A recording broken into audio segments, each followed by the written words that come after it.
Greetings, netizens of YouTube. A few people have been asking whether I'm going to do a Milo video as a result of his unsavoury fall from grace. Well, here's the story. I spotted Milo's paedophilia apologism on the Joe Rogan show and created a video around 3 topics.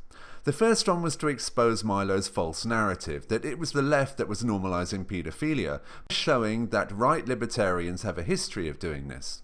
The second was to highlight Milo's hypocritical paedophilia apologism and alleged eyewitnessing of, quote, very young boys being sexually abused by adults from Hollywood's elite. The third was to point to the hypocrisy of this same person leading a witch hunt against Sarah Nyberg, who may have had paedophilic fantasies but was not guilty of any crime. I will return to this specific subject and offer a mea culpa of sorts after my description of events. No other YouTubers had made a video about this, and I thought this was an obvious story well worth covering.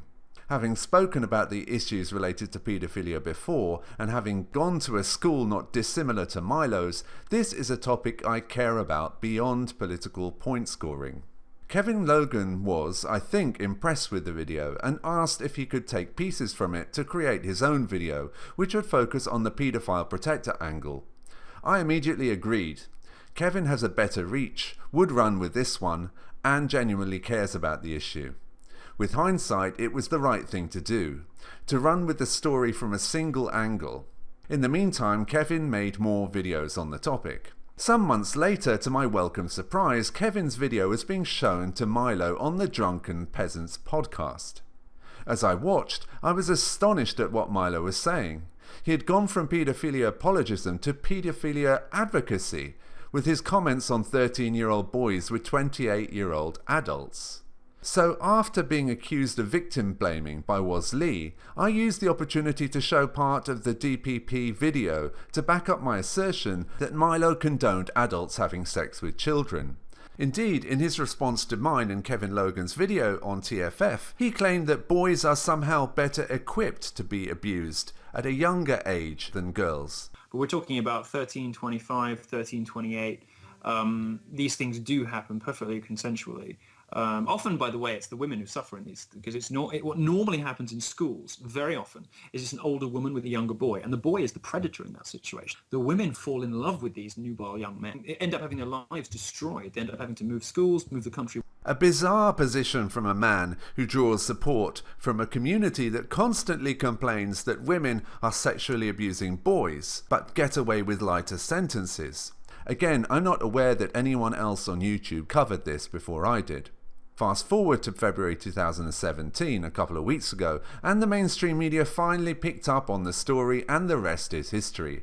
We have claims and counterclaims as to how it resurfaced, but you can find the speculation on that elsewhere. So, did we bring down Milo? First off, it's unclear as to whether he has been brought down. While I think it's true he is now past his peak and some of the gloss and money-making potential has worn off, he will still be around. Whether he will be like another right-wing contrarian troll kind of character before trolls existed, historian and Holocaust denier David Irving, who has been completely cast aside by the media, or whether he will be resuscitated by allies such as Dave Rubin, remains to be seen. Speaking of books, Milo, I guess, doesn't have a book deal anymore. Simon & Schuster dropped him because of this whole craziness that happened last week. We can talk, if any of you have specific questions, I guess we can talk about that, but I would prefer not to focus on... As far as Milo is concerned, I think his behaviour very much reflects his adulation. If he is loved and has an audience, he will be charming, camp and fulfilled. Left abandoned, he could become bitter, angry and depressed. Freudian bullshit aside, if nothing else, Milo can make a living on YouTube, although that will feel like failure to him. A straight answer is no, we didn't bring Milo down. We played our role in shining the spotlight of public attention on his statements. Had Milo not seen Kevin's video, would he have ever been provoked into openly condoning paedophilia? We don't know. Either way, we are both satisfied at the role we played and grateful to other members of this community who contributed in one way or another. And not just the YouTube social justice community, by the way. The YouTube community as a whole. Milo's demise was, after all, a rarity, as a result of a type of journalism on YouTube. It was saddening to see that figures such as Sargon and others within the skeptic community defend Milo on the basis that he is one of their own. They have done all that they can to dance around the issues related to paedophilia and to rebrand what happened as some kind of mainstream media conspiracy. Sargon knew about Milo's statements many months ago, as both Kevin and I brought it to his attention, and we asked him to put some questions to Milo just minutes before the former appeared on the Big Milo. As is his wont, Carl didn't ask any questions that could be construed as challenging Milo. It's yet another example of the collectivist nature of large parts of the skeptic community, attempting to toe the line and maintain cohesion rather than actually assuming a skeptical view and address Milo's statements directly. And they had ample opportunity to address his views before this, but kept silent until there was a financial incentive to talk about it. But in light of my previous video about Sargon and the collectivist nature of the skeptic community, I have decided that I don't want to be like that. My thing here is about universal principles and standards that should be applied equally. In this spirit, I've decided to adopt a more open attitude towards political opponents who represent their views honestly and have the integrity to apply the same standards to those they feel closer to as those they are against. Some might disagree with this policy, but there is no cause for concern. I stand by my previous content, and my position hasn't changed. Integrity is important, and personal integrity is threatened if we embed ourselves too deeply among our friends and allies.